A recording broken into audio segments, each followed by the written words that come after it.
Give me this house or we're getting a divorce. I was suddenly cornered by my husband like that.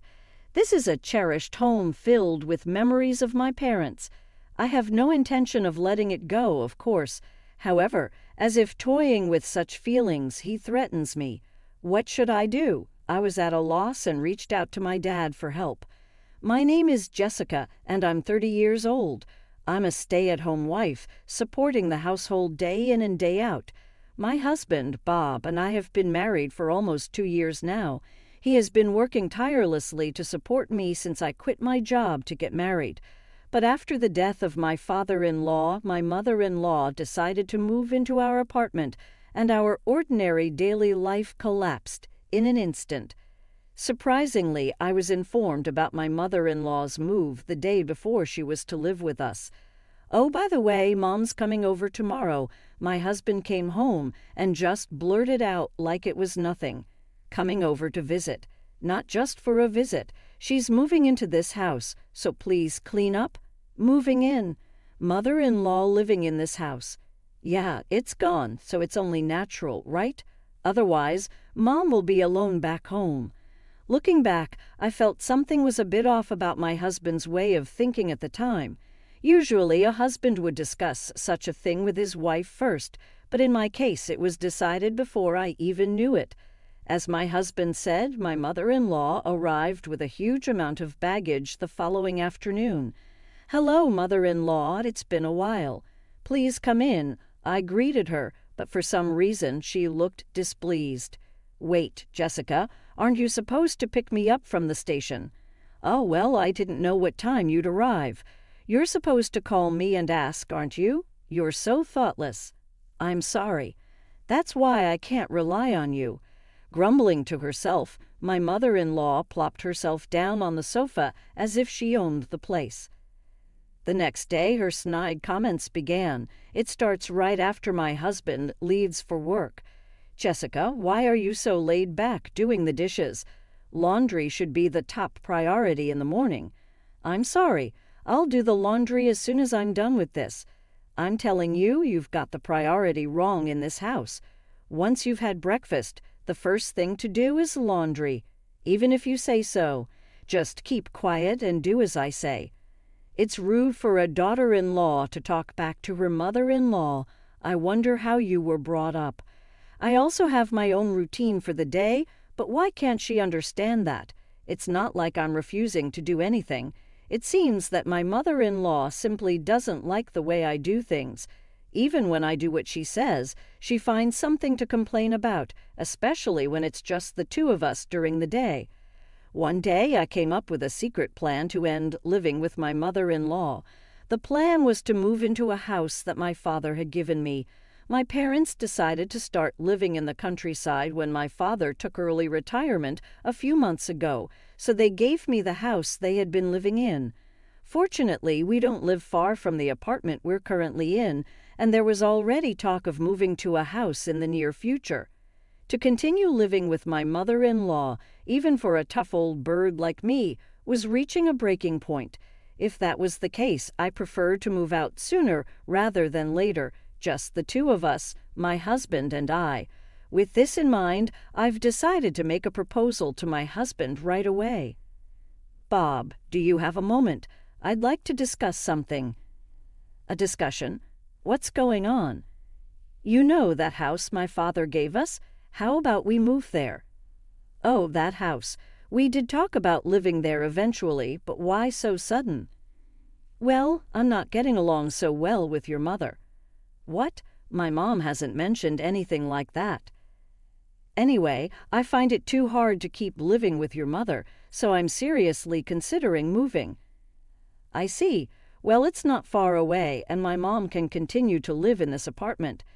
Surprisingly, my husband readily accepted the idea of moving.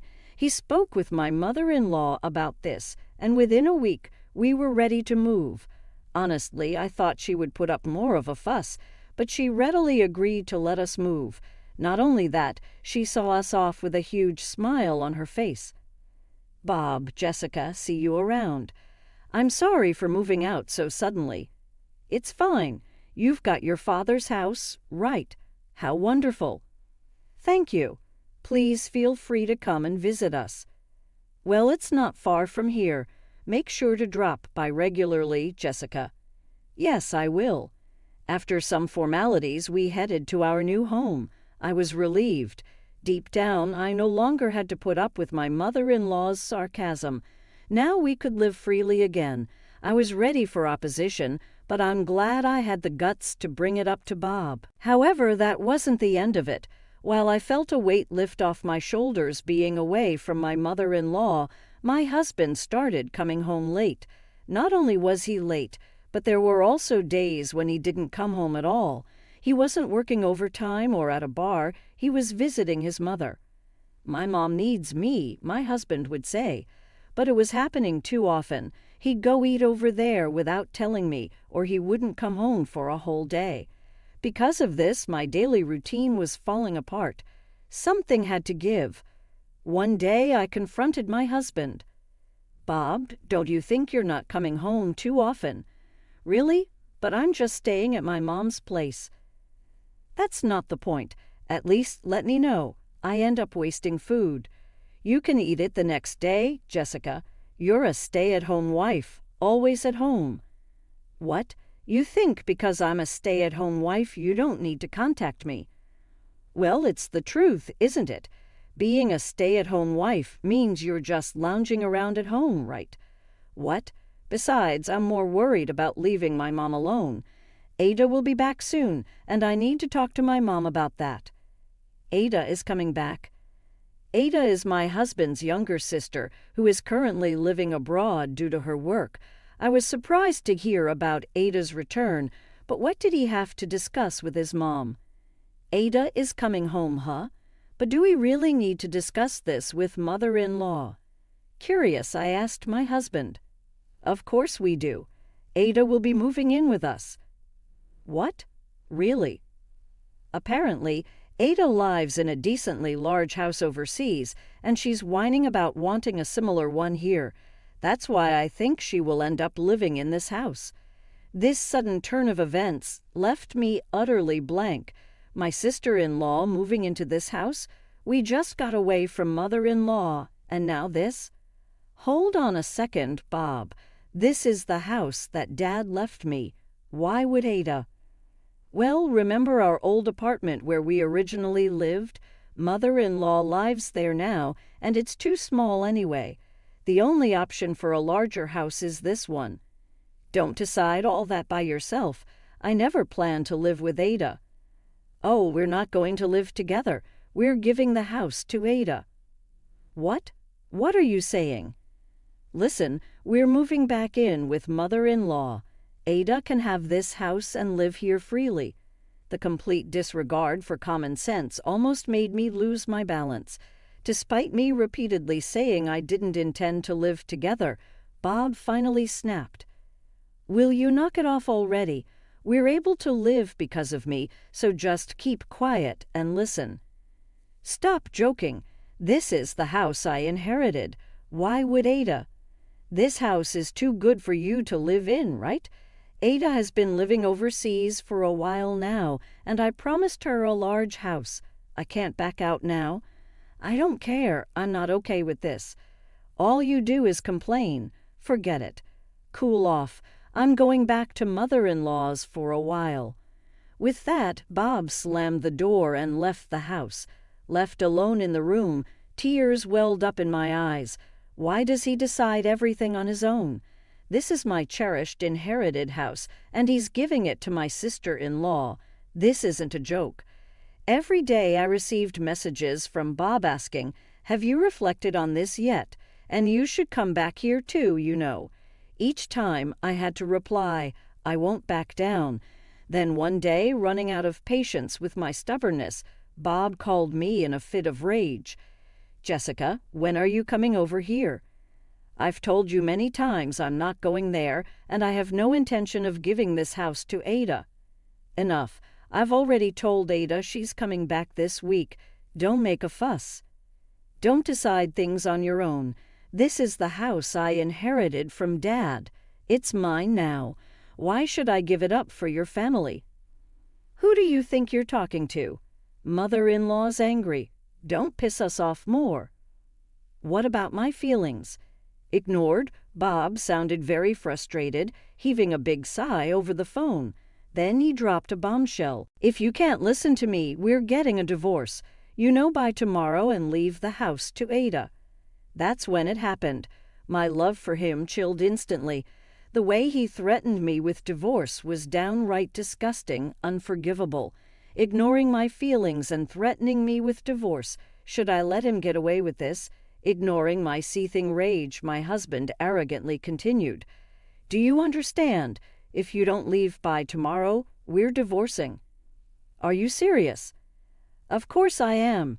You don't have a choice. It'd be troublesome for you, a homemaker, if we divorced, wouldn't it? Ha ha, I see you understand. Glad you do. Ha ha, so you better move over here quickly too.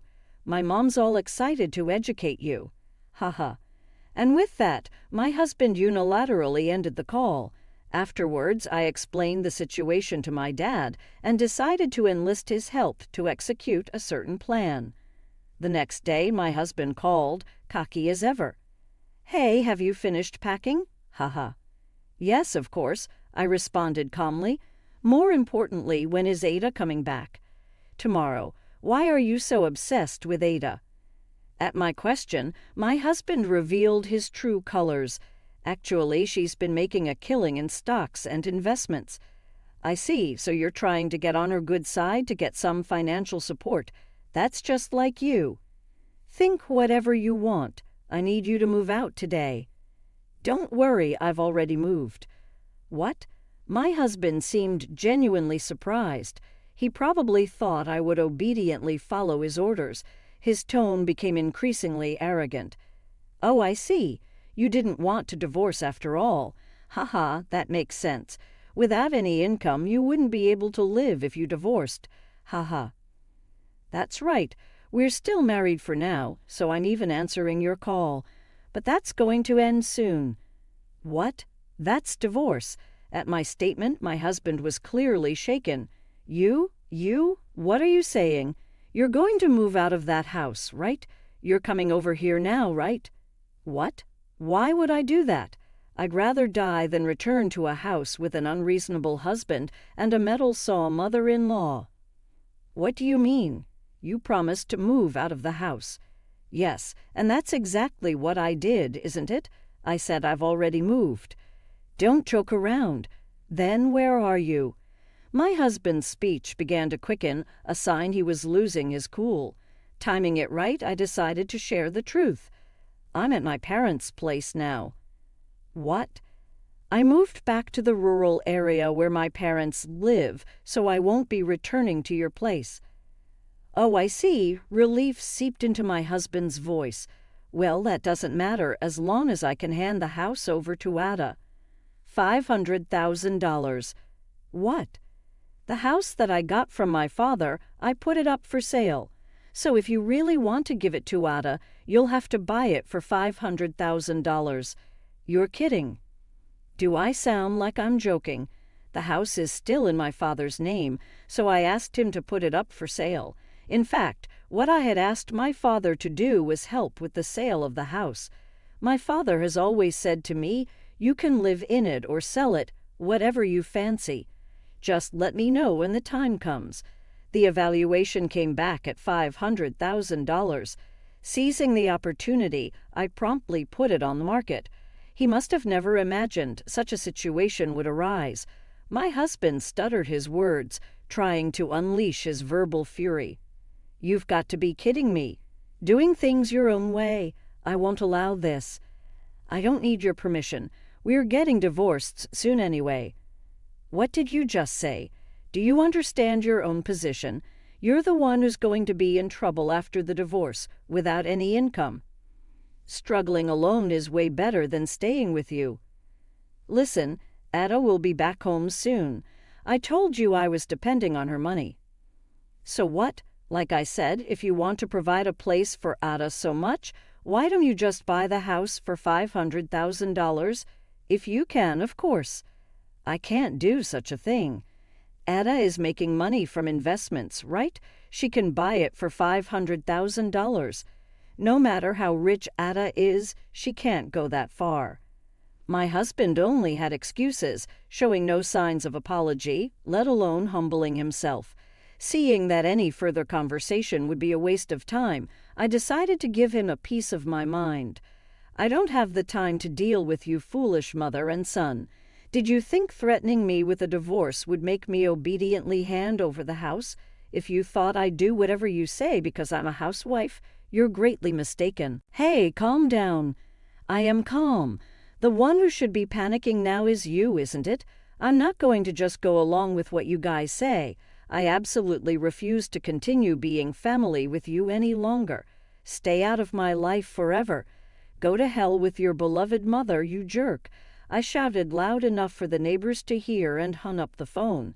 Of course, I immediately blocked his number, cutting off all means of communication with my husband. I then visited a lawyer I knew and requested a divorce mediation with my husband. It took some time, but I was able to divorce him due to his faults. He still seems to be living in the condo with his mother-in-law. About the return of my sister-in-law, they couldn't prepare a big house in the end, and she angrily flew back overseas, yelling, "This is not what we agreed on." The ex-husband's plan to ask for financial assistance from his sister-in-law, who had been making money from investments, ended up failing miserably. Nowadays, it seems they're just scraping by with the alimony to me and the living expenses for his mother-in-law. As long as he continues to live with his demanding mother-in-law, it seems unlikely his life will improve. On the other hand, I've been living peacefully in the countryside with my parents since moving. Just recently, thanks to a recommendation from a neighbor, I was able to get a job as an office worker at a small orchard. I now earn a decent income. For a while, I plan to live here. I'm going to stay as close as possible to my parents in order to repay their kindness.